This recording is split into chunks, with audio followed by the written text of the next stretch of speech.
Les gosses se sont bien comportés sur le plan physique, mental et psychologique.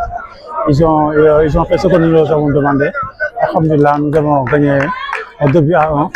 On aurait pu éviter leur but. Bon, mais vous savez, avec nous avons joué, bon, c'est pas une excuse, pour toutes les équipes.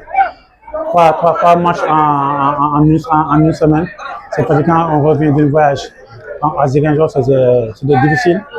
Les joueurs sont bien comportés, je les félicite. Ils sont très courageux, alhamdulillah. Vous avez dit que l'objectif c'était la montée. Pensez-vous que c'est toujours possible?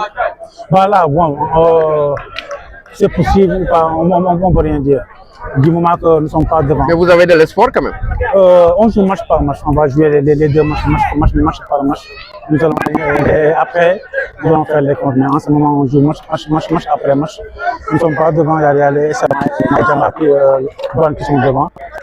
Nous n'avons pas nos destins entre nos mains. Nous allons jouer match contre match et viendra ce qui adviendra. Ci olof coach Pape Alassane Ndiaye tey nga am ndam bu am solo sa diggante ak AS Saloum ban jàngat nga ñu mën a defal ci match bi. waaw di sant yàlla bu baax ba pare di jaajëfal joueurs yi bu baax parce que ñu ngi jóge si benn voyage bu métti si Ziguinchor def 10 heures de route aller 10h30 le retour mu métti trop ñu joué 3 matchs en une semaine ma joué jeudi xale yi ay jàmbaar dëgg lañu parce que c'est physiquement tactiquement ak techniquement kii nañ wane nañ benn xayma bu baax bon gagné nañ ñu sant yàlla bu baax. alors fi mu ne nii nga gagné jot ay Saloum mën nañ xam montée bi ba léegi yaa ngi am espoir. bon ñun espoir ñu fi mu ne nii comme destin bi yow ñu ko suñu loxo am na équipe yoo xam ne ci kanam douane samay jàmm ñoom ñu suñu kanam am na destin suñu loxo dañuy jouer match après match objectif bi mooy ñaan yàlla ñaari match ñu jouer ñu gagné ko on va jouer pleinement nos chances ñu am rek ñu jël ko incha allah c'est ça. jërëjëf merci coach merci.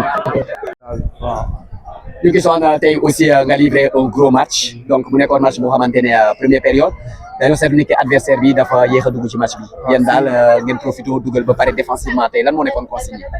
dañ ko préparé woon de entraînement bi dañ préparé woon physiquement pare woon nañ tactiquement tamit te match bi boo gisee ñu ñëwoon dañ ko waxante woon quoi ñëw entamé début match bi ak intensité dugal après ñu xool ñu taxawee ñu gérer match bi waaw di gërëm staff bi coach yi dirigeant yi ñëpp ñu woo leen liggéey bi rafet na heure yi nii tamit rien n'est encore fait quoi des na ñaari match lépp xëj na fa daal. léegi ñaari match yi est-ce que jàpp ngeen ni ki montée bi encore possible na. waaw ñu sant yàlla lu ñu am daal jël ñu liggéey bi daal. en tout cas cette année gisoon nañu NGB bi xamante ne ñetti kanam la amoon première partie saison da ngeen ko dominé woon ñëw ba ci digg saison bi ngeen nelaw def yi ay match yu nul yu bëri perte ay match ba supporters yi commencé woon mer ak gedd ak yu demee noonu ak benn instant ngeen commencé waat ñëwaat en force ana mental bi dafa ñëwaat wala consigne la wala tam peut-être motivation la. des fois noonu la football des fois am na moment yi nga xam ne da ngay nekk si baisse de forme affaire yooyu noonu wax bi mënul ñàkk supporters yi moom ñu ñoo leen war a comprendre rek. dama ñoo bëgg a gagné comme ñun tam ñu bëgg a gagné rek ñoo waxaat ñoo jàpp si équipe bi ñëpp a ko moom waaw yaatu na quoi. en tout cas félicitations et bonne chance pour la suite. Merci beaucoup. Ok. C'est Souleymane Diop, coach adjoint à Saloum. Vous venez de perdre à l'extérieur. Oui. J'imagine que ça doit être une grosse déception. Voilà, c'est une grosse déception. Comme on l'avait dit, on était venu avec l'ambition de prendre les 3 points, à défaut au moins 1 point. Dieu a fait qu'aujourd'hui, ça n'a pas marché. Et je pense que c'est le football. Sauf que le football, c'est comme ça. Nous, on fait, n'est-ce pas, on essaie de mettre tous les ingrédients qu'il faut. Mais après, c'est le bon Dieu qui décide, n'est-ce pas, à qui donner la victoire. Et je pense qu'aujourd'hui, dans le contenu du match, en premier mi-temps, on a senti que les joueurs étaient un peu crispés, peut-être. Voilà. Mais en deuxième mi-temps, quand on a discuté, quand on a parlé avec eux, ils sont revenus avec, n'est-ce pas, beaucoup plus de liberté et beaucoup plus d'enjeux, beaucoup plus vers l'avant. Et je pense que ça, dans le contenu, il y a des choses à saluer, des choses positives à noter. Mais au finish, on n'a pas gagné. Et je pense qu'on s'en remet au bon Dieu, que c'est le football qui est ainsi fait, quoi. ci olof tey ngeen daanu. waaw à l'extérieur.